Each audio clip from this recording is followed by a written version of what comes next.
નમસ્કાર, breaking news સાથે હું આપની સાથે મહેન્દ્ર। સમાચારની શરૂઆત કરીએ ગીર સોમનાથથી। તો દેશના મહામહિમ રાષ્ટ્રપતિના આગમન સમયે મંદિરના સભા મંડપમાં સંસ્કૃત પાઠશાળાના નાના વિદ્યાર્થીએ મંગલ મંત્રોચ્ચાર કરી અને તેમનું સ્વાગત કર્યું હતું। પરંતુ પ્રભાસ પાટણના કેટલાક સ્વાર્થ પ્રેરિત તત્વોએ આ નિર્દોષ બાળકોના પવિત્ર મંત્રોચ્ચારનો અયોગ્ય વિરોધ કર્યો હતો।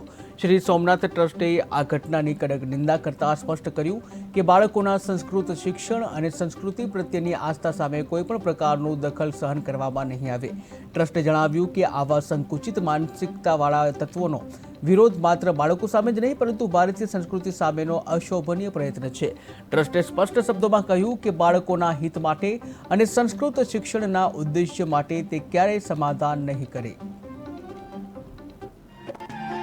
शरद पूर्णिमा सुंदर छे, शीतल चांदनी देती, शोभा श्वेत आवरण वाणी आखो दिवस रहती, चांदनी छिलवा श्रीजी प्रभु तो मंदिर बहार विराजे, महारासनी भावना ते भक्त हृदय માં ગાજે।